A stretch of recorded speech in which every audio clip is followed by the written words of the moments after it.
하나님의 말씀은 구약성경 에레미야서 17장 7절에서 14절까지 봉독하겠습니다.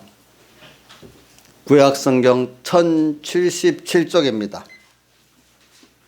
1077쪽 에레미야서 17장 7절. 다 찾으신 줄 알고 그러면 제가 봉독하겠습니다. 그러나 무릇 여호와를 의지하며 여호와를 의뢰하는 그 사람은 복을 받을 것이라.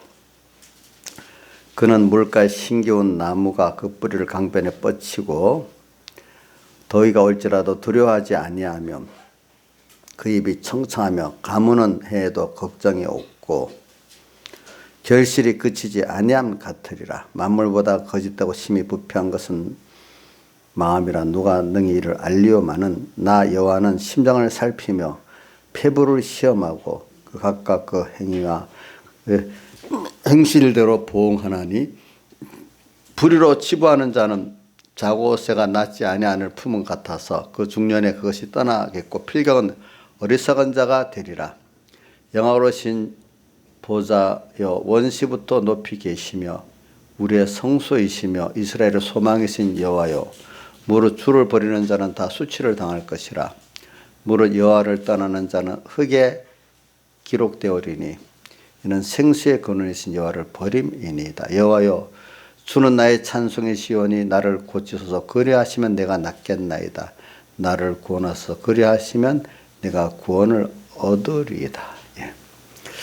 그래서 저는 이 시편 여기 예레미야 17장 7절부터 그 8절까지 보면은 시편 1편에서 그 4절까지 말씀하고 같은 그런 맥락 같아서 그 시편 여호와의 율법을 즐거워하여 그 율법을 주양하는 자로다. 저는 시냇가에 심은 나무가 시절부터 가시를 맺으며 그 잎사귀가 마르지 아니함 같은 그 행사가 다 행통하리라고 하고 시편 1편의 2절 3절의 말씀을 같이 생각을 해봅니다. 이럴 때. 그래서 저는 여기 보세요. 13절에 보니까 이스라엘의 소망이신 여호와요 이렇게 표현하고 또 14절 여호와여 주는 나의 찬송이시오니 나를 고치소서. 그 다음 또 7절에 무릇 여호와를 의지하며 여호와를 의뢰하는 그 사람은 복을 받을 것이라. 그는 물가에 심겨운 나무가 뿌리를 강변에 뻗치고 이렇게 하는 내용을 보면 참 소망에 넘쳐요. 저는 이런 말씀. 그래서 저는 여러분들에게 금년에 우리가 소망의 하나님, 영원한 소망의 하나님을 우리가 하나님의 뜻을 찾아서 현실마다 소망을 가지고 하나님을 찬양하면서 감사의 찬양을 하면서 여러분들이 살 수 있으면 하나님도 기뻐하시고 만물도 우리를 영광의 찬송이 되게 하고 우리도 그분의 은혜를 찬미하면서 살아가는 이것보다 복 있는 관계가 어디 있겠습니까? 우리가 볼 때. 그래서는 소망을 우리 주님 우리의 소망이세요. 나의 기쁨, 나의 소망, 나의 생명, 또 나의 생명이에요. 주님은 나의 기쁨이에요. 그래 다윗을 하나님이 왜 기뻐해요? 주님을 기뻐했기 때문에 그래요. 그래서 왜 저는 이렇게 보고 있습니다. 제가 여러분들에게 나 자신으로는 여러분들에게 소망을 줄 수가 없어요. 저 여러분들에게 어떻게 소망이신 나의 기쁨이고 나의 소망이고 나의 생명이신 주님을 여러분들에게 잘 소개해서 나로 말미암아 여러분들이 주님으로 인해서 그분이 자기의 전생의 기쁨이 되고 소망이 되고 생명이 되도록 하면 저는 나도 성공한 목회자가 되고 하나님 기뻐하는 그런 목회자가 될 거라고 저는 믿고 있어요. 없는 소망을 헛되게 속여서 주려는 게 아니라 진정한 영원한 소망을 여러분들이 깨달아 찾고 가지게 하니까 그게 얼마나 좋겠어요. 이게 실상이거든요. 실상. 세상에 말하는 것들은 다 거짓말이에요. 세상은 다. 공산주의가 거짓말이라는 걸 사회주의가 벌써 증명을 했어요. 어떤 종교도 거짓말이라는 것도 다 증명하고 있어요. 지금까지도 보니까. 그래서 저는 여러분들이 이 말씀을 깨닫고 하나님이 어떤 분임을 알고 그분의 크심을 알고 그분의 사랑을 알고 그분의 언약의 확실하심을 알고 그분의 영원전 우리에게 대한 사랑의 목적을 알고 오늘도 주권으로 역사하시면서 현실을 만들어 나를 인도해 가신 하나님을 알면은 여러분들이 깨달아 미뤄지는 것만큼 소망이 있게 되어지는 거예요. 그래서 저는 제가 여러분들에게 주님으로 인한 소망을 찾게 하고 그 붙들고 살게 만드는 목회자가 된다면 저는 진짜 제가 하나님 앞에 성공한 목회자가 될 수가 있어요. 근데 저는 이거를 가지고 제가 어떤 책을 읽어보니까 세상의 지도자들도 진짜 지도자들이 국민에게 좋은 지도자가 어떠냐면 국민에게 소망을 주는 지도자, 정치 지도자가 제일 잘하는 거래요. 근데 우리나라 지도자들 가운데는 보면은 경제를 어떻게든지 막 부흥을 시키면 물질 경제만 부흥시키면 좋은 그 지도자라고 이렇게 생각을 많이 하는데 거기다가 사람에게다가 우리가 물질로 부흥하려면 인간적인 정신 개조가 안 되면 물질 부흥이 안 된대요. 그렇기 때문에 정신적으로 소망을 가지고 패배주의에서 또 정말로 정직을 가지고 사람의 정상적인 인간 사회가 돌아가는 관계에 있어 거짓말이 아니고 정직과 성실로 이렇게 가지면서 그러고 난 다음에 거기에 맞춰서 이 경제 정책을 펴면은 그 경제가 성장이 되고 그 사람 경제를 누리는 게 제대로 된 룰로 돌아가고 또 누리게 되고 좋아한다는 거 세상적 소망이라도. 그래서 제가 그걸 보고 많이 연구를 해보니까 그거 맞아요. 그러니까 정치를 뭐 세밀히 안 해도요. 여태까지 세상 역사를 보고 해도 지도자가 정말로 나라를 사랑하고 국민들을 사랑하면서 이제 앞서 소망을 이렇게 목표를 주는 거예요. 이렇게 힘을 패배주의에서 소망을 가지자 이렇게. 그러면서 국민이 보기에 좀 부족해도 그 지도자가 좀 공정하고 공평하고 좀 정직하게 이렇게 해 나가면은 국민들은 특별한 사람을 원하는 게 아니거든. 그 지도자가 그래도 자기 나름대로는 뭡니까? 공평하고, 그죠? 공정하고 또 국민들을 사랑하고 나라를 사랑하고 이렇게 끌고 나가면 사람은 특별한, 그러면 그냥 그것 따라 나라가 세부적인 거는 이제 그러면 사람들이 다 알아가지고 거기에 맞춰서 경제가 성장도 사회가 이렇게 정리가 돼요. 제일 중요한 게 그건 제가 혼자 누구 말을 들어서 그런 거 아닙니다. 내가 여러 가지 역사적인 걸 보고 그 말을 듣고 찾아보니 그게 맞아요. 여러분들도 뭐 어떤 단체에 장이 된다든지 가정에 신앙이 호주가 되든지 어디 가도 그 책임자의 위치가 있을 때는 자기를 따라오는 사람들에게 공정하고 공평하고 그러면서 소망을 주세요. 알겠죠? 그러면 각자가 받은 달란트가 있기 때문에 자기가 받은 달란트 다 발휘하면서 살 수가 있도록 해주시면 돼요. 알겠죠? 그러면 저절로 그 가정이 잘 돼가고 그 속한 교회도 잘 되고 그 단체도 회사도 잘 되고 그 나라도 잘 되게 돼 있어요. 근데 그게 여러분들 다 각자 자기대로는 그 위치에 설 수가 있잖아요. 그죠? 근데 너무 세밀히 일일이 다 간섭해서 하려고 하지 마세요. 그러면 도리어 그게 뭐냐 하면은 소망은 안 주고 잔소리시켜. 이거 해라 저거 해라 너 잘했다 잘못했다 그거 그렇게 하면 도리어 퇴보가 돼요. 그러니까 여러분들이 제일 중요한 거는 그래서 대표적인 사람 하나 가까이 있는 사람 중에 박정희 대통령이 보면은 그런 면에 완벽하지는 않지만 그 가까이 했던 사람이에요. 제가 그 시대에 살아봐서 알잖아요. 그 시대에 살아보니까 박정희 대통령이 딱 그 정권을 쥐고 나니까 처음 그 국민 정신 그 운동을 하더라. 새마을 운동하고 조금 뒤에 있지. 새마을 운동의 시작이 어디냐 하니까 지금 저쪽이 어디야? 저 하남시 쪽에 옛날에 가나안 농군학교라고 있었다 하더라고요. 그 장로님 이름을 잊어버려요.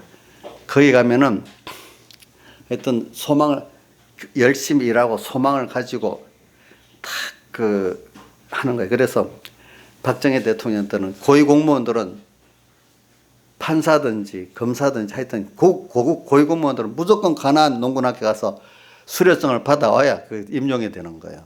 정신 개조를 한다는 거죠. 패배주의에서 소망을 가지고 뭐든지 또 정직하고 성실하게 산다는 어떤 면이 있잖아요. 이제 그런 면을 가지고 애국적으로. 하여튼 옛날은 제가 기억나요. 무조건 고위직은 가난 농군학교 안 가면 안 됐어. 정신개조라고. 그 후에 이제 거기서 또 이제 새마을 운동회라는 게 시작이 됐거든요. 그러면서 아침마다 보면 잘 살아보세요 하면서 소망을 주고, 그 당시 그때 이제 그 뭐지 스피커, 유선 스피커를 하면서 맨날 정부 정책을 말하고 또 어떤 세계 정세를 말해주고 또 소망을 갖고 막 이렇게 해줘서, 그러니까 사람들이 너무 우리나라는 없으니까 또 정부가 나서서 너무 없을 때는 또 이렇게 어느 정도 만들어줘야 되죠. 그죠? 그러면서 하니까 사람들이 박정희 대통령 때까지 사람들이 경제는 무조건 발전하는 줄 알았어요. 퇴보하는 건 없는 줄 알았거든요. 그때 발전. 그 사람들이 소망이 있는 거. 처음에는 딱 패배주의에 있어서 이렇게 안 됐는데 그다음부터 된다 소망을 다 가지고 경제는 무조건 발전하는 줄 알았어. 그러면서 이제 박 대통령이 한 거는 그런 면이 제일 첫 번째. 그다음 세세한 거는 그 박 대통령이 특별히 뭐냐면 각 부상관이 있으면 전적으로 맡기는 거예요. 알겠죠? 큰 지침 하나만 딱 보고 무조건 맡기는 거예요. 그 밑에 이랬던 장관들이 박정희 대통령 특징이 믿고 다 맡긴다는 거예요. 그러니까 장관들이 눈치를 안 보고 적극적으로 하는 거예요. 그러니까 무슨 일이 있다고 부탁하면 장관들의 그 애로는 말해주면 그 정권자로서 그거를 장관들이 일할 애로를 들어주는 거예요. 그러니까 그 일이 잘 되는 거예요. 이제 지금 우리 문재인 대통령 전 반대로 하고 있어. 뭐냐면 검찰총장이나 법무부 장관 분이 해야 될 일을 누구 수사해라. 자기가 검찰총장이고 법무부 장관이. 그러니까 일이 제대로 안 돼. 그거는 또 뭐 경제도 뭐 하고 뭐 하는 그분들이 맡겨갖고 의견을 청취해가고 들어야 되는데 지시를 하는 거야, 지시. 그러면 그 각자의 그 자기의 그 대통령 전부 전문가가 될 수가 없잖아요. 그렇잖아요. 그죠? 그래갖고 도리어 지금 무슨 일이 났는가 이런 말이 있어요. 문 대통령 보고 가만히 있는 게 더 낫다는 거야. 건드릴수록 더 경제나 모든 면에 손해가 된다는 거야. 그런 일이 있죠. 어떨 때 보면은. 나이사님 가만히 있는 게 나은 사람도 있지요. 예? 나이사님 어떤 사람이에요? 지금도 가만히 있는 게 나아요. 하나님 뜻대로 하는 건 못해요. 하나님 뜻대로 하는 건 해야지. 그러니까 뭐냐면 예를 들면은 원전 뭐 탈원전 한다고 하는 것도 도리어 일을 망치고, 태양광 사업한다는 것도 나라를 또 망치고, 미세먼지 잡는다고 뭐랬는 미세먼지 더 나고, 또 뭐야 그 일들이 많아요. 주 52시간 그 근무한다는 게 민노총에 있는 그런 사람들한테 우리가 다른 때는 그 재앙 수준이에요.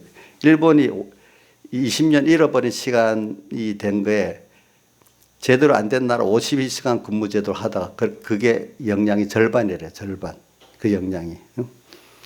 뭐든지 지금 하는 게 뭐냐면 어저께는 내가 또 뭐 보니까 북한하고 중재한다고 했는데 정의용 그 사람이 거짓말쟁이 같대. 그 사람이 와서 뭐 트럼프 대통령이 김정일 생일이라고 그 생일 축하 메시지 좀 보내주라고 이래 했다고 와서 비행기에 내리면서 그거를 말하니까 아마 북한에 전했는지 그 다음날 바로 북한 김계관 외상이 밤하를 발표하기를, 그런 메시지 우리는 안 받는다. 우리는 직접 트럼프 대통령이 직접 친서를 다 받았다. 가운데 중재자가 되려고 서벌서벌 떼지 말고 가만히 있어라. 이렇게 하면서 이제 그러면서 가운데 중재자 한 노릇한다고 끼지 말고 제발 좀 가만히 있으라고 이제 이런 식으로 막 성명서를 발표했어요. 얼마나 창피하겠어. 그러니까 어떤 사람들이 참 그래도 우리나라 대통령한테 너무 심하게 말한다고 막 이제 그렇게 얘기하는. 그러니까 이게 어떤 분들은 가만히 있는 게 나을 수가 있어요. 알겠죠? 제가 이거 말하는 건 뭐냐면 지도자가 또 여러분들이 가정의 신앙호주가 되고 어떤 또 단체 장이 되고 이래 하는 사람들은 제일 중요한 게 뭐냐면은 일일이 간섭하는 게 중요한 게 아니고, 첫째는 그 나라를 사랑하고 만약에 애국자가 돼야 되겠죠. 첫째는 대통령 같으면. 그리고 국민들에게 이게 공정하다, 공평하다 하는 걸 보여주고 소망을 자꾸 주는 사람이 돼야 되고, 그 모든 면을 각각의 사람들을 인재를 중요시하고 인재를 잘 쓰고 믿어주고 이렇게 하면 나라는 저절로 돼 간다는 거예요. 예, 저절로. 사람이 여기 자본주의 경제를 보세요, 여러분들. 자본주의 경제를 보면요, 자본주의 경제는 나라가 기업이나 개인을 간섭하면 망합니다. 알겠죠? 요즘은 더 뭐든지 발전하기 때문에 각자의 하나님 주신 달란트가 있잖아요. 그러니까 결과적으로 제가 뭘 말하려는 거, 하나님이 주신 이 하나님 뜻을 따라 만들어진 세상이잖아요. 하나님의 뜻과 속성에 맞도록 우리 정치 체제나 개인이 따라가면은 그 사회가 그게 제일 잘 되는 거고 그 개인이 잘 되는 거예요. 근데 그거를 벗어나 인간이 어떻게 뭘 만들어서 뭘 하겠다고 하나님의 역사를 따라서 순종해 나가는 게 아니고 자기들의 어떤 사고를 가지고 뭘 만들겠다는 것들은 전부 다 실패인 거예요. 그게 무슨 뜻인지 알겠죠? 그런 체제, 사상, 정치 다 실패고 또 그런 가정, 개인의 경영 다 실패라는 거예요. 무슨 뜻인지 알겠죠? 그러니까 제일 좋은 개인의 가는 길도, 한 나라가 가는 길도, 어떤 체제가 가는 길도 하나님이 하시는 그 역사를 이해하고 그걸 따라서 자기가 가진 달란트를 최소한 발휘할 수 있도록 그 체제가 만들어주고, 다음 부족한 사람들은 있죠. 부족한 사람들은 잘난 사람들이 그 내서 그거를 좀 도와주고, 그렇죠. 세상 잘하는 사람은 세상 끝날까지 있다 했어요. 그런 것들은 하나님께 많이 받은 사람들이 도와야 될 의무와 책임이 있는 겁니다. 그거를 자원하면서 돕고, 또 세상은 언제든지 잘난 사람, 못난 사람이 있어요. 그 층어리는 똑같이 억지로 만들 수가 없어요. 알겠죠? 그러니까 세상적으로 좀 총명하고 잘난 사람들 그대로의 그 공정 룰을 만들어주고, 좀 세상에 못한 사람, 못한 대로는 공정 룰을 만들어주면서 있는 사람들이 이렇게 자원적으로 이렇게 돕고, 그 자원적으로 돕는 게 부족할 때 정부가 그걸 좀 돕고, 이런 식으로 해야지 평등이라는 가짜 평등을 가지고 전 국민이 다 평등하게 만들면 그 나라는 가난해지는 거예요. 왜? 각자가 받은 그 달란트를 발휘할 수가 없거든요. 정부가 다 하면은 개인이 발휘가 안 됩니다. 그래서 이 돈도 말입니다. 함부로 경제. 자, 김세영 씨 하나만, 경제는 돈을 써야 경제가 돌아갑니까? 저것만 하면 돌아갑니까? 김세영 지사님. 예? 쓰는데 또 빚내 갖고 써야 됩니까? 적정 수준에서 써야 됩니까? 자, 빚이 많으면 넘어가지요. 그죠? 그러니까 여러분들이 딱 있어요. 그러니까 그게 다 성경대로 그게 있어요. 자기가 가지고 있는 거는 내 거나 누구를 많이 잘 베풀고 쓰는 거예요. 그렇죠? 근데 돈을 우상이라고 막 돈만 부를 막 모아도 그러면 이 경제가 안 돌아가요. 알겠죠? 또 그렇다고 너무 써갖고 빚내가 없으면 그것도 넘어가요. 그러니까 이게 하나님 뜻을 따라서 내게 주어진 만큼 사람들을 위해 쓰고 복음을 해서 쓰면은 그게 제일 적정 수준으로 돌아가는 거예요. 그게 알겠죠? 보니까. 그러니까 어떻게 보면은 제가 이렇게 이제 나이 들어 연구해 보니까 경제가 잘 돌아가는 게 성경대로 하나님 중심을 따라 이렇게 각자가 맞은 달란트를 발휘하고 이렇게 쓰면 제일 경제가 윤활하게 돌아가면서 성장을 하는 거예요, 그게. 근데 어떤 인간이 어떤 사상 체계를 딱 갖고 이렇게 하겠다, 저래 하겠다 만들어 버리면 되는 것 같은데 나중에 조금 가면 아니라는 게 드러나서 부작용이 나타나기 시작하는 거예요, 그런 것들이. 여러분들 살아보세요.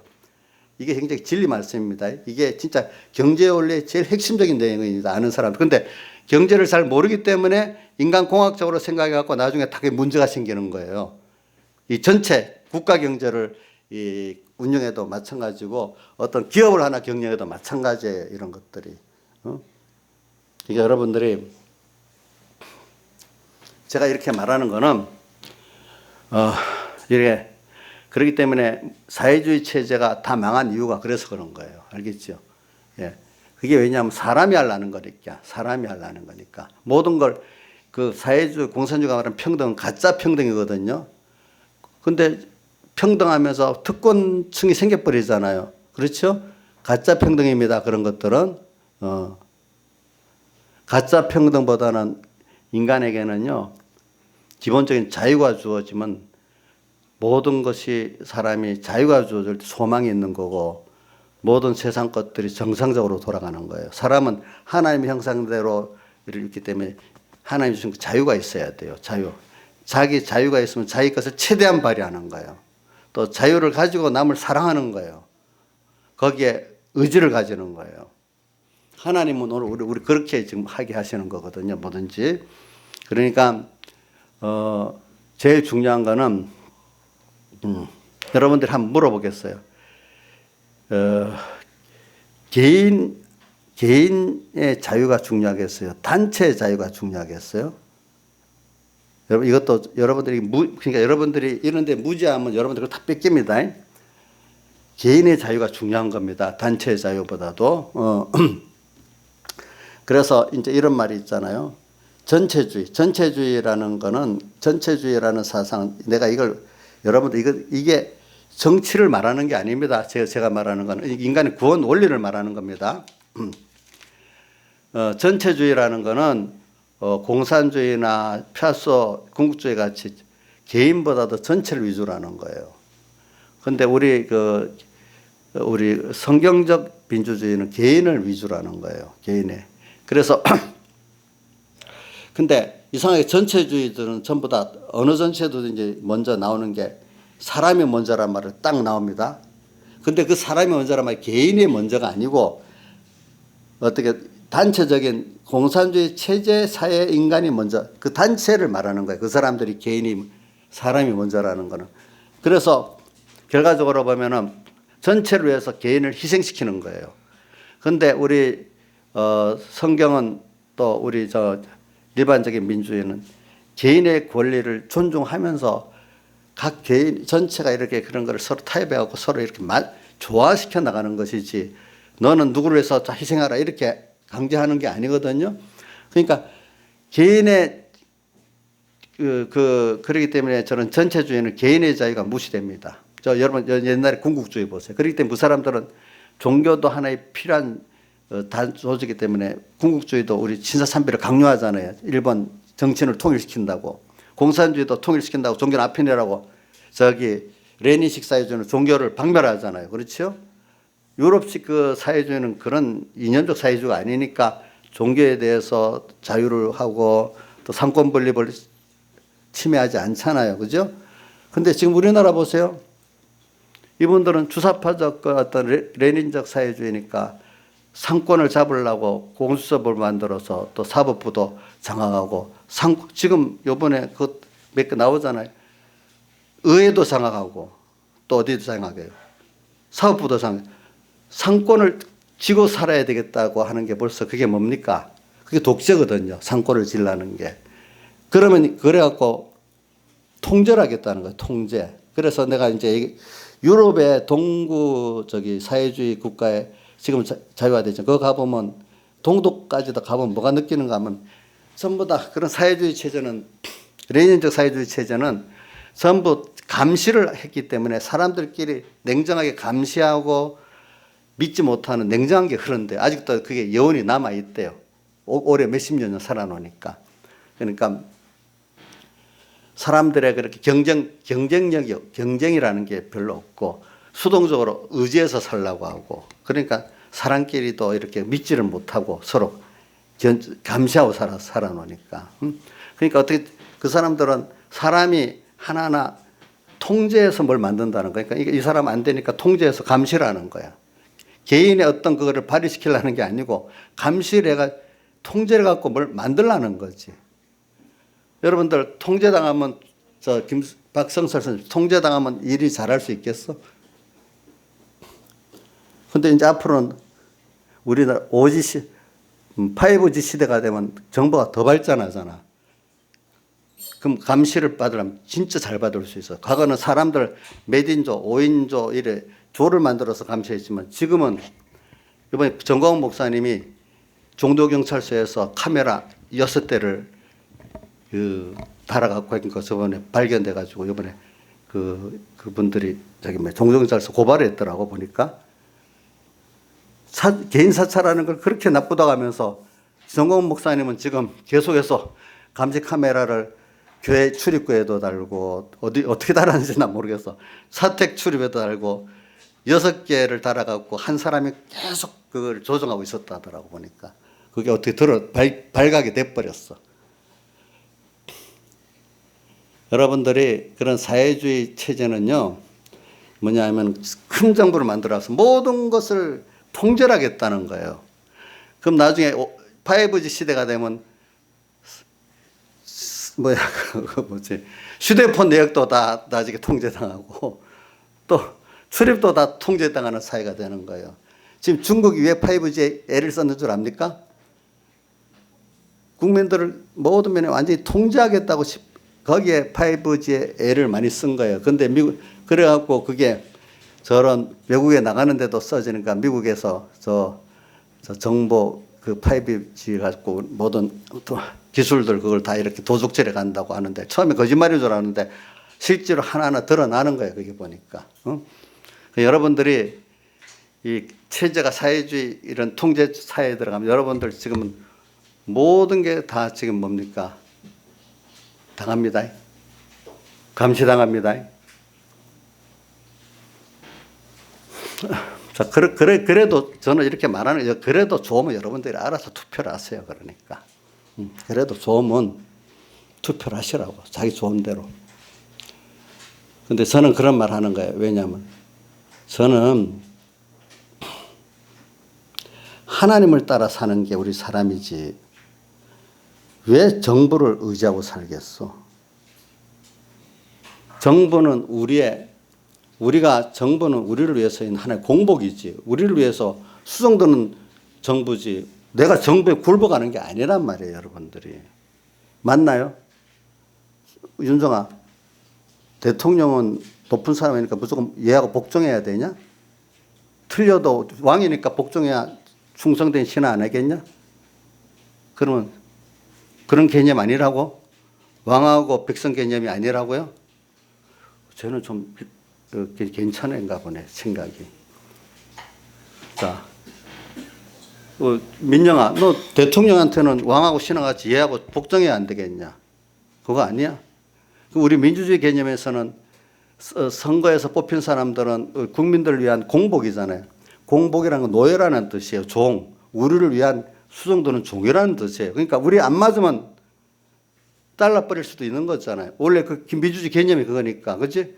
그러니까 탄핵이라는 게 잘라버린다는 뜻이거든요. 그렇죠? 그런 게 있는 거잖아요. 안 맞아. 근데 우리 추미애라는 분이 검찰총장이 자기 말 안 들었다고 법으로는 검찰총장이나 법무장관에 똑같은 장관 똑같아. 동등이래요. 근데 착각을 해가지고 명을 거역했다고. 명을 거역했다. 그 말을 썼다가 지금 온 나라가 시끌시끌해. 어떻게 옛날 조선시대냐고. 명. 그런 분들은 그런 통제적인 사상이 머릿속에 박혀 있는 거예요. 그런 분들은 보니까. 그런 분들이 있으면 통제를 받습니다 했고 하는 거 보세요. 자세히 보세요. 제가 이래 말하는 건 여러분 구원의 도리를 가르치기 위해서 그러는 거예요. 그러니까 우리가 제일 좋은 건 하나님을 따라서 하나님은 사랑이세요. 알겠죠? 그리고 그분을 따라서 우리가 사는 게 그런 체제, 그런 가정이 제일 좋은 것이지 그걸 떠나서 인간들이 만드는 어떤 체제 그게 좋은 게 아니라는 걸 벌써 수많은 시대를 통해서 배우고 역사를 가깝게 사회주의라는 이 레닌적 사회주의를 통해서 우리가 배워왔잖아요. 보니까. 파서 나치즘을 통해서도 나치즘도 꼭 보니 전체주의니까 공산주의가 똑같이 게스타프를 만들어가지고 비밀경찰을 두고 했잖아요. 그렇죠. 일본도 그렇게 했잖아요. 보니까. 개인의 자유보다도 종교의 자유보다도 그렇게 하는 데는 꼭 그런 일이 체제가 그러면 꼭 그런 독재가 일어나게 돼 있는 거예요. 여러분들이. 그러니까 우리는 이런 것들을 개인적으로 싸워야 되는 거예요. 그러니까 미국에서 미국 교회들도 계속 그런 투쟁을 하고 삽니다. 선조가 만들어놨으니 그대로 된다고 그렇게 안 살아요. 그분들 지금 내가 들어보니까 왜 미국의 복음주의 교회들이 트럼프를 찍었느냐? 트럼프가 부정한 줄 안다 이거야. 트럼프와 똑같은 정치 생각하는 사람이 여러 명 있었는데 그중에 복음주의 교회에서 그래도 트럼프를 이렇게 선정해서 후보를 세우고 또 찍은 이유가 뭐냐면 다른 사람 알아도 그렇게 당차게 해내지를 못한다 이거야. 트럼프는 하는데 물론 부정한 거 많은 줄 안다. 그런데 예수 믿는 사람이 가치관을 중요시한 걸 그는 꼭 하겠다고 하니까 할 수 있단 말이야. 성차별법 같은 것도 지금 통과됐지만 어떻게든지 그거를 좀 고쳐보고 미국도 저러지만 종교에 좀 어떤 그 사회주의적인 경향이 좀 있어서 탄압을 안 하는 게 있어요. 종교에 우리 복음주의 종교의 자유를 확립하고 또 이런 동성애 반대하고 또 그다음에 교회 자유 확립하고 어떤 교회 생명이 되는 몇 가지 중요한 문제가 있다는 거예요. 낙태 반대하고 또 교회 안에서 옛날에는 학교 안에서 기도회도 했잖아요. 그것도 회복하고 이제 이렇게 그러니까 경제 문제는 놔두라 이거예요. 일단은 그런 종교적인 생명적인 문제에 대해서 이렇게 하니까 찍어줬다는 거예요. 무슨 말인지 알지? 밀어줬다는 거예요. 그러면 그 보세요. 그렇게 하면 경제 문제는 자유를 사람이라는 게 이상해. 모든 면에 자유를 줘버리면 경제는 저절로 됩니다. 무슨 뜻을 알죠? 통제를 하면 잘 될 줄 알아도 여러분들 우리 부동산 지금 서울 굉장히 많이 올랐죠. 서울만 많이 올랐어요. 근데 지금 통계 내보면 통제를 많이 했을 때 노무현 정부하고 문재인 정부 때 지금 제일 부동산 값이 많이 올랐습니다. 통제를 할수록 오릅니다.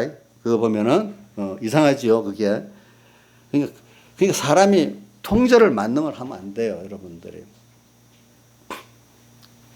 그러니까 트럼프 같이 미국 사람들은 그 깨인 사람 경험을 안 하잖아요. 모든 면에 첫째는 그 사람들은 종교적 자유가 굉장히 중요하다는 거예요.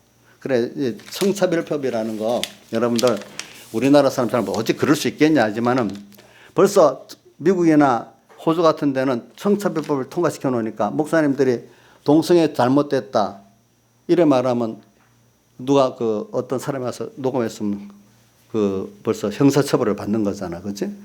그러면 웬만한 사람들은 여기서 성경대로 옳은 말을 다 못하고 사는 거예요. 그러니까 선지자 노릇을 못하도록 만드는 거예요. 무슨 뜻인지 알지요? 10가지 중에 한 가지 못하다가 2가지, 3가지 나중에 못할 수가 있어. 7가지는 한다고 하더라도. 그러니까 이런 면에서 벌써 성차별법을 통해서 교회가 선지자 쪽으로 가르칠 일을 못하게 되니까 벌써 경험했던 교회들이 한국 교회 보고 그렇게 하지 말라고 막 부탁을 한 거란 말이에요. 근데 사람들이 그러니까 어떤 분이 이러는 거야. 분명히 동성애법이 잘못된 줄 알고 성차별법이 잘못된 줄 알면 그것을 추진하는 정당 개인에게 왜 표를 찍어주냐 이거예요. 믿는 사람들이. 그걸 알면서 왜 표를 그럼 하나님 앞에 이게 맞는 거냐 이거예요. 그게. 자, 성차별법 통과시켜주고 동성애법 찬성하는데 나지사는 뭐 다른 건 좋으니까 그거는 괜찮아서 찍어주실 거예요? 나지사는 같으면 찍어줄 것 같은데 내가 보니까. 아니 뭐 다른 부분은 좀 틀린 거 있어도 좋은데 우리는 기독교인들은 신앙의 생명이 되는 부분에 대해서는 우리가 물질에 손해보고 뭐 다른 거 손해봐도 그 정책을 하겠다는 거는 반대라고 우선 내가 뭐 일부러 반대를 못하면 투표행위라도 해야 될 거 아니겠어요. 그건 정치행위가 아닌 거란 말이에요. 그런 것들이. 적어도 우리 그런 면에 대해서 여러분들이 그건 하나님이 정치라는 거는요. 사람이 사는 데는 정치가 없을 수가 없는 거예요. 알겠죠? 가정도 교회라는 게 복음을 먼저 하고 거기에 필요한 부수적인 정치를 하는 건데 정치가 과잉이 되면 안 되지. 무슨 우리가 어떤 정당 정치 같이 우리가 정당인 같이 이렇게 하고 이렇게 하는 건 안 되겠지만은 그게 우리의 신앙에 안 맞다면 반대도 할 수 있고 반대 투표도 할 수 있고 반대 발언도 할 수 있단 말이야. 그런 거. 그럼 가만히 있는 게 그게 하나님 앞에 살아있는 사람입니까?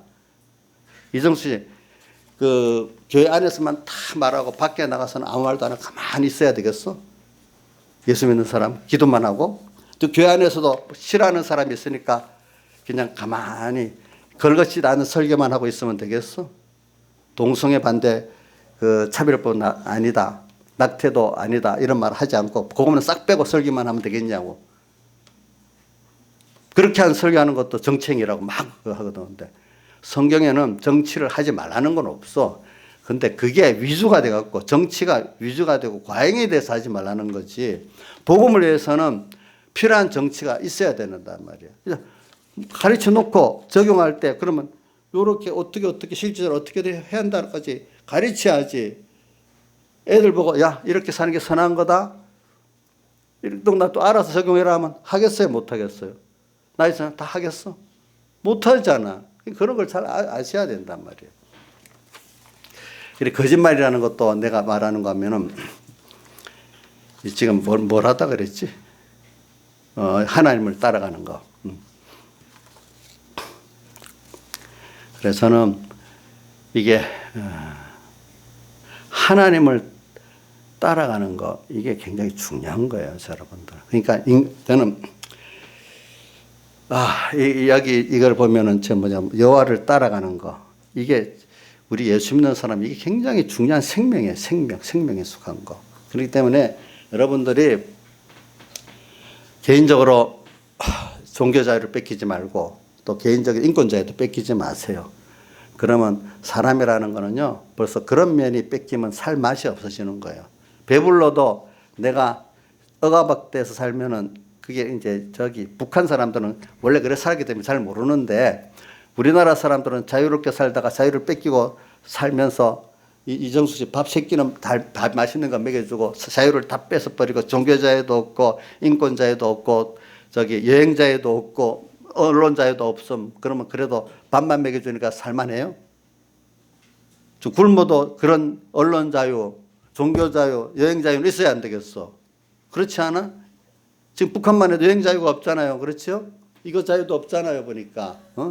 맨날 우리 어떤 사람이 딱 CCTV로 적어놨고 휴대폰도 딱 했다가 이정수 너 몇 년 몇 월 며칠에 이런 전화했지? 어떻게 된 거야? 이러면 좋겠어?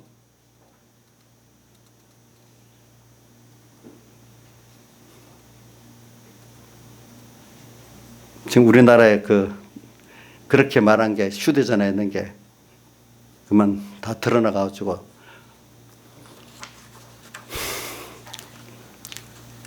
그게 문제가 된 거예요. 문제가 된 휴대전화까지 다 지금 법원에서 휴대전화까지 다 압수당하잖아요. 그렇죠? 그러니까 그거를 개인 정보를 못하게 법으로 막은 거잖아. 그죠? 그런 거. 지금도 법으로는 법원에 의해서만 휴대전화 통화 내용도 볼 수 있습니다. 여러분들 지금 제가 이렇게 휴대전화 했으면 내가 녹음을 해놓기 때문에 하면 통화된 게 한 달 거도 녹음이 됩니다. 그대로.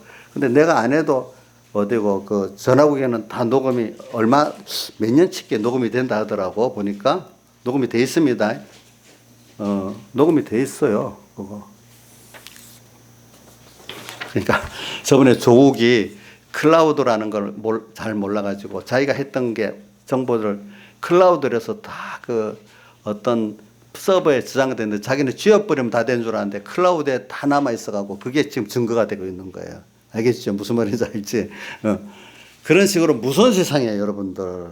근데 그게 법으로는 뭐냐면 법원에서 내린 영장을 통해서만 볼 수 있도록 우리나라에 해놨는데 그러면 적대 정권이 되면 그게 필요가 없고 대통령 위에 사람들이 다 보라면 무조건 다 갖다가 바칠 수가 있는 거야. 알겠죠? 예?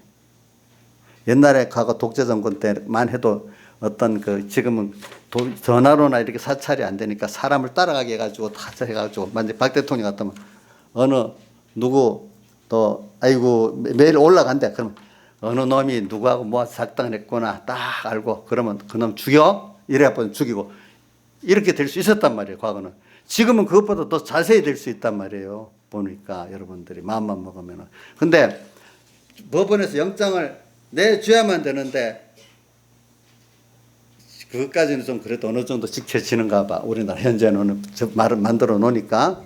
근데 법원에서 영장을 내줄 때는 그게 그만한 어떤 내줄 수 있는 이유가 있기 때문에 내주는 거거든요. 청와대 이번에 압수수색 하는데도 법원에서 영장을 안 찍어주면 압수수색이 안 되는 거예요. 영장이 찍어줄 때는 판사가 보기에 타당하다 싶으니까 영장을 내주는 거거든. 그게 그냥 윤석열 검찰이 가서 무조건 압수수색한다고 열어주는 게 아니에요. 그게 꼭 법원을 통해서 통하는 거예요. 우리나라 그게 법치주의라는 거거든. 법치주의.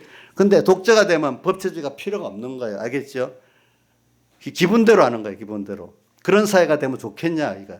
그런 사회가 안 되려면 미리 막아야 되는 거예요. 여러분들이. 그러니까 그게 뭐냐면 우리가 사람의 상권별별한 인간이 악하기 때문에 이게 몇 절에 돼 있지? 9절 만물보다 거짓되고 심히 부패한 마음 것은 마음이 누가 능히 이를 알리오마는 이런 거 인간은 근본적으로 부패해요. 그러니까 역사에서 이 권세를 사법, 행정, 입법으로 나눠가지고 사람들이 다 어떨 때 힘이 있으면 꼭 독재를 하기 때문에 그걸 막아놓는 거예요. 알겠죠? 그러니까 막아놔야 힘없는 사람들이 당하지 않고 사는 거예요. 알겠죠? 상권이 딱 잡히면 힘 있는 김정은에 의해서 자기 누구 삼촌도 고모부지 장기상 장성택도 고 총으로 쏴 죽여버렸잖아. 상권을 다 가지게 되면 그렇게 된단 말이야 사람들이. 우리나라에 상상해서 할 수 없는 대통령도 지금 우리를 잡아야하려면 자 법원에서 판결을 받아가고 영장을 받아가고 잡아야지. 우리나라는 법치주의잖아 아직까지. 이제 이것도 나중에 독재가 되면 무너진단 말이야 어느 시가 가면은. 그러니까 지금 지킬 때 지키는 거예요. 지키는 거. 그러니까 하나하나가 제가 여러분들에게 말하는 거는 자유라는 게 얼마나 중요한지 몰라요. 알겠죠? 자유가 있을 때, 자, 우리, 최수연 씨. 자유가 있을 때 연구도 잘 되겠지. 어떤 짐을 지우면 안 되겠지. 경제도 자유가 있을 때 각자가 가지고 역량을 최대 발휘, 그 정도 아니까 최대가 발휘할 때 뭔가 지금은 복잡한 시대니까 뭐 정부가 다 통제해서 되는 게 아니잖아. 정부가 모르는 게 굉장히 많거든. 지금 우리나라 정부 통제도 요번에 어디고 라스베가스에서 전자제품에 대한 우리나라가 일본하고 중국 합친 것보다 더 많은 신제품을 내놨어요. 아직까지는. 응? 그러니까 정부에서는 그걸 어떻게 할 수가 없는 거야. 기업이 알아서 하는 거야, 그거를. 그러니까 트럼프가 야, 저 라스베가스 가서 한국 기업들 좀 한 거 좀 보고 와라, 배우고 오라고 저 강요들을 보냈다 하더라고 보니까. 아직까지는 그 정도가 될 수 있어. 근데 이게 더 나중에 정치적으로 딱 간섭해버리면 어떻게 되겠어? 그거 없어지는 거야. 없어지는 거. 제가 말하는 거는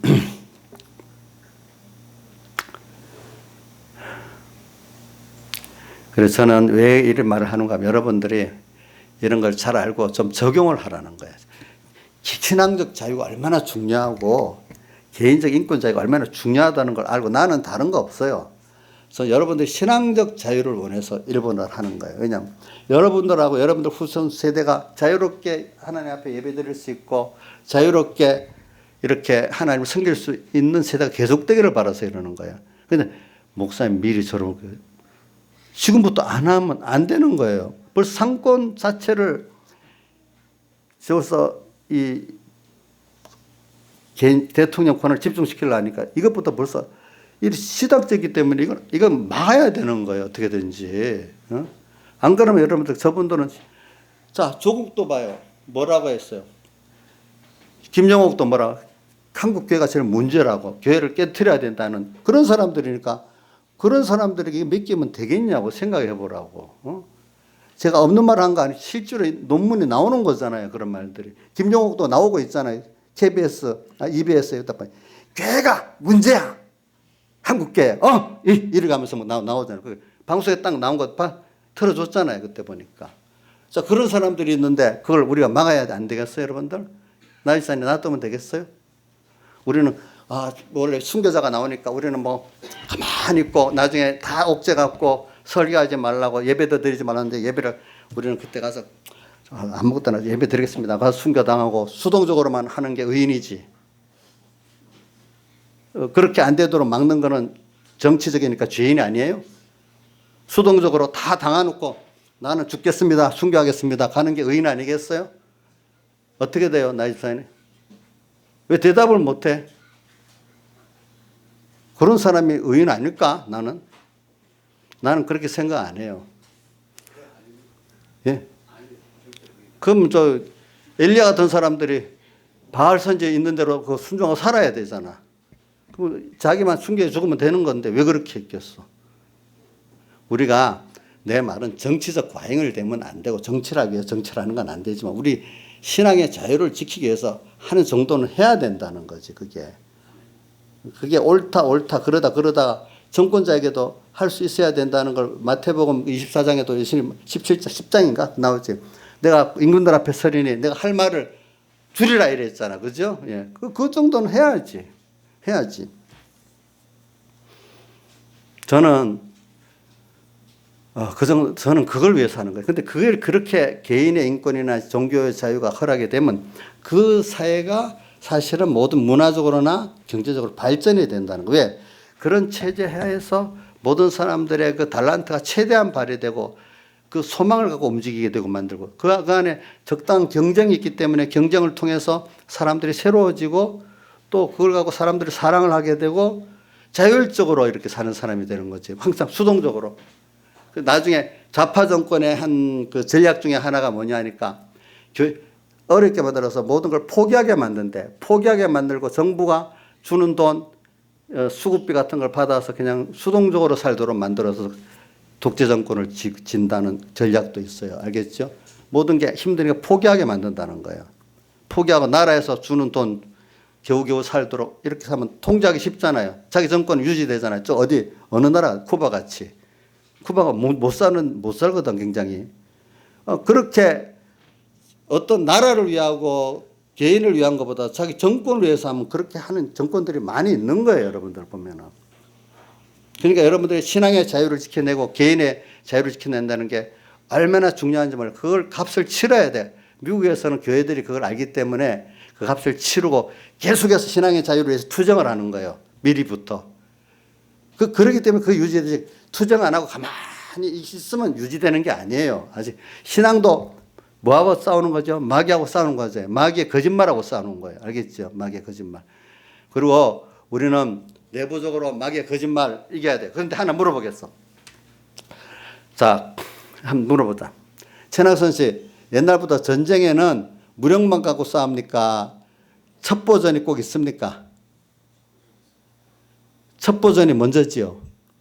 첩보전, 상대방의 내분을 일으켜갖고 똘똘 뭉치지 못하게 해서 상대방의 내분을 일으키고 나서 그 다음 가서 치면 백전백승이거든요. 징기스칸 같은 사람들이 그 넓은 나라를 어떻게 쳤냐면 제가 책을 읽어보니까 꼭 치기 전에 시간을 좀 기다렸다가 첩자를 보내고 내분을 일으켜 놓고 쳐 들어가요. 그러면 백전백승이라는 거예요. 어떤든지. 그러니까 지금 북한에도 미국 CIA 첩자가 들어 있습니다. 그렇기 때문에 김정은이가 다니는 영상을 다 압니다. 근데 그 정도 첩자 들어있지만 어떤 첩자는 더 무서운 게 하면 들어가서 그 사상을 바꾸는 거예요. 서로 간에 갈등을 만들어 놓는 거 있잖아요. 그렇죠? 그래서 2015년에 김정은이가 그 간부회의 때 보니까 남한의 헌법재판소에 자기 쪽의 사람들을 좀 들어가도록 만들어라. 헌법재판. 그러면 위원심사 들어가도 그 헌법재판소에 그런 사상을 가진 사람이 위원이 아니라고 판정하면 위원이 아닌 거로 불법으로 위헌적인 헌법을 만들었어도 상권분립에 위배되는 헌법을 만들었어도 헌법재판관들이 아니라고 하면 그게 상권분립에 위배되는 거라도 아니라면 그대로 그 법이 시행이 되는 거예요. 무슨 뜻인지 알죠? 그리고 또 그 밑에 우리하고 가깝게 일할 수 있는 사람들 생활비를 충분히 공급해 줘라. 어렵지 않게. 그렇게 다시 일을 해야 되니까. 그리고 또 야당 쪽에도 그런 사람을 받고 여당 쪽에도 박아놔라. 그럼 여러분들 윤정아 그러면 목사님 요즘 시대에 무슨 간첩이 어디 있고 그런 첩자가 어디 있겠냐. 그럴 수가 있겠냐? 어? 요즘 시대는 간첩이 없지. 뭐라고?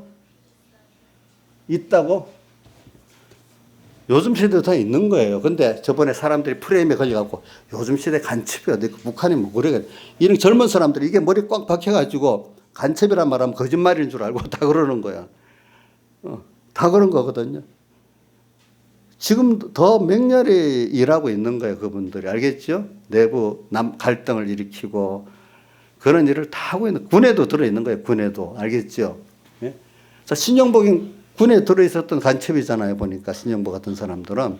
그러니까 여러분들 그걸 알고 나라마다 지금 그런 작전을 먼저 쓰는 거예요. 지금도 어느 나라든지 다 그래요. 없는 거 없어요. 알겠죠? 지금 우리나라 주변국 정부 같은 거 북한의 그런 김정은의 동선을 파악하는 사람도 여놨지만은 그 김정은 사상을 허물어뜨리려고 다른 방법으로 지금 인권단체를 만들어가지고 많이 지금 집어넣고 있잖아요. 그것도 하나의 첩보전이나 정보전이나 마찬가지예요. 알겠죠? 무력으로 쌓아놓은 게 아니거든. 우리나라는 우리나라대로 저번에 박근혜 대통령 탄핵할 때 북한하고 중국 정보부가 합해가고 했다는 말도 사실이에요. 그게 알겠죠, 여러분들? 그 거짓말이 아닙니다. 사실입니다. 그런 것들. 일반적인 정보적인 말에서 보면 그게 타당하게 맞는데 여러분들 생각에는 어떻게 그럴 수 있냐 이래 생각하지만 실제적인 국가적인 전략에서는 그게 맞는 거예요. 여러분들 알겠죠? 이인자 집사님 너무 목사님이 지나친 말 한 것 같아요. 그 사실이 맞는 거예요. 제가 거짓말 하는 게 아니래도 그게 제가 말하는 거 이렇게 거짓말이 판치는 세상. 저는 제일 큰 거짓말이 마귀이기 때문에 신앙적으로 아까 땅에서도 아까 봐요. 창세기 3장에도 거짓말 하잖아. 반거짓말. 우리도 지금 마귀가 다른 사실 같은데 아닌 괴율이지. 거짓말 사실 같은데 거짓말을 괴율이라 하잖아. 괴율로 들어와가지고 우리가 믿음이 넘어지는 거예요. 하나님은 그런 분이 아니야. 그렇지만 하나님은 다 아는 건 아니야. 이런 것만 하는 거야. 하나님 테두리만 하는 거야. 세밀한 건 사람들이 알아서 하는 거야. 하나님 주권이 있는 거 아니야. 뭐 이래고 여러 가지로 경제 문제 너가 해야지 뭐 하나님 꼭 해줄 줄 알아? 이래고 여러 가지로 우리를 교회 안에서부터 마귀가 거짓말을 갖고 와서 들어오는 거예요. 세상 말로 하면 정보전이 나를 넘어뜨리는 정보전이나 마찬가지예요. 국가 간에도 우리는 정보전이 치열한 겁니다. 알겠죠? 정보전을 제일 잘하는 나라가 미국하고 누구냐 하면 이스라엘이에요. 알겠죠? 그래갖고 그 나라들을 이렇게 정부도 파악에 알고 그 안에 내부적으로 분열도 시키고 이러는 거란 말이에요. 지금 우리나라가 남남 갈등이라는 거 북한의 그 정보전에 의해 갖고 우리나라 그 전략에 의해서 우리나라 남남 갈등이 이렇게 되는 거예요. 그게 우리나라 내부 문제만 있어서 되는 게 아니라고요. 그런 것들이. 중국의 문제도 있고 알겠죠? 네. 그러니까 여러분들이 이렇게 거짓말이 난무하는 세상에서 여러분들이 옳은 걸 찾아 나가야 돼. 내가 말하는 거, 오늘은 말하는 건 거짓말이 난무하다 이거예요. 우리 신앙을 무너뜨리기 위한 마귀의 거짓말도 많고 국가 간의 어떤 문제를 일으키기 위한 거짓말도 너무 많다는 거예요. 거기에 여러분들이 프레임에 걸려들어서 영향을 받고 있으면서 나는 절대로 안 받는다 이렇게 생각할 수가 있어. 이 최수연 씨 절대로 영향 안 받은 것 같지?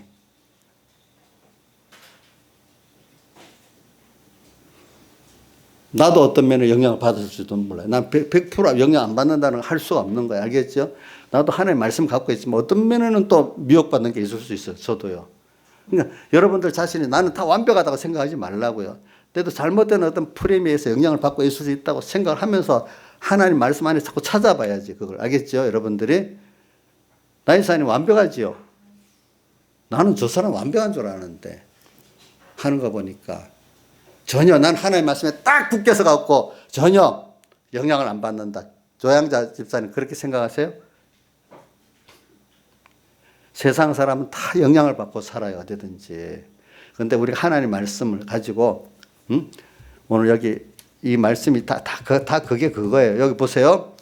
이 5절부터 보면은 여호와를 떠난 자들은 그 사막의 떨기나무 같아서 하나님을 떠난 사람들은 떨기나무 같다. 그 다음에 한 11절 한번 봅시다. 불의로 치부하는 자는 자고새 같이 낫지 아니한 알을 품은 것 같아서 그 중년에 그것이 떠나겠고 자고새는 어떤 새냐 하면 남의 알을 품어 남의 새 알을 내 알인 줄 알았는데 이게 부화가 되고 나면 다 도망가 버려. 그러니까 불의를 행하는 자는 내가 뭐 권세를 취하고 물질을 취하고 있을 줄 알지만 그게 나중에 자기 알이 아니어서 도망가듯이 그 재물이 다 도망가 버린다는 거예요. 하나님 그렇게 만든다는 거예요. 알겠죠? 그러니까 하나님을 7절 여호와를 의지하는 자는 그 사람이 하나님이 함께하기 때문에 복을 받는다는 거예요. 알겠죠? 사람이 하는 거 아니에요. 그러니까 여러분들이 이 세상은요, 거짓말이 가득 찬 세상이에요. 그걸 여러분들 믿어야 됩니다. 여기서 하나님 앞에 말씀을 딱 붙들고 성령의 감화를 받는 말씀. 여기도 여호와를 의지한다. 저는 여호와를 의지하는데 중요한 거는 우리가 다윗은 내가 보니까 이런 거.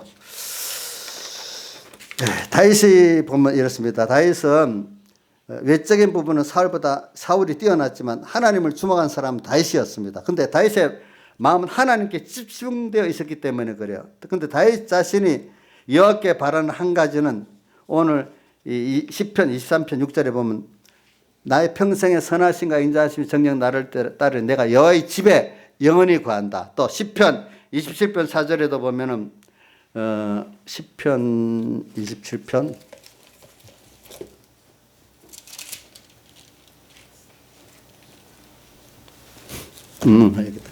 시편 27편 4절에 보면 내가 여호와께 청구하던 한 가지 일 곧 그것을 구하리니 곧 나의 생전에 여호와의 집에 거하여 여호와의 아름다움을 앙망하며 그 전에서 사모하게 하실 것이며 다윗은 뭐냐면 그 마음이 하나님의 집에 있고 하나님과 함께하는 이것만을 원하는 이런 사람이기 때문에 결국은 하나님의 합당한 사람이 되고 하나님 중심의 사람이 됐기 때문에 다윗을 하나님이 가장 기뻐하는 사람이 된 거예요. 알겠죠? 다른 소원이 없어. 누구야? 하나님의 집에 거하고 싶다는 거예요. 그 마음이. 알겠죠? 그렇기 때문에 시편 51편에도 뭐라고 돼서 나를 범죄한 후에 주 앞에 쫓아내지 마시고 성신을 거두지 마시고 구원의 즐거움 회복시켜달라고. 그분은 마음이 주님 한 분에게 있는 거예요. 우리 예수 믿는 사람은 마음이 주님 한 분에게 있는 사람이 생명이 있는 거고 그 사람이 그분으로 기쁨을 가지는 거고 그분에게 생명이 있는 거고 전부가 있는 거예요. 거기에는 다 있는 거예요. 그 사람. 여러분들이 그런 사람 되면 다 되는 거예요. 다 되는 거. 그래서 우리가 사람이 살아가는데 보세요. 세상을 살아가는데 결국 인간이 나그네 세상을 살면서 자기 길을 인생은 모르기 때문에 안내할 수가 없어요.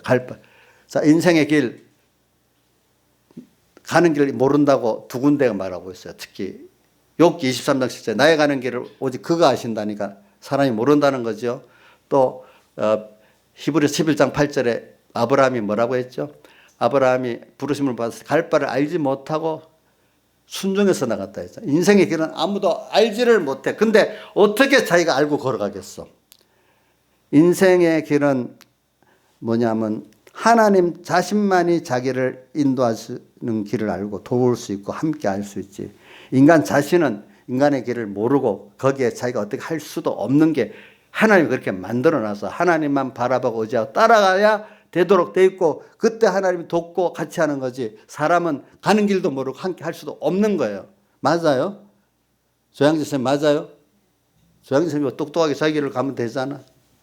우리 조양재 집사님 실수가 뭐냐면 자기가 건강해지려고 막 하나님께 물어보지도 않고 막 하다가 건강을 뺏기고 그걸 내 생각에 두세 번 한 것 같아.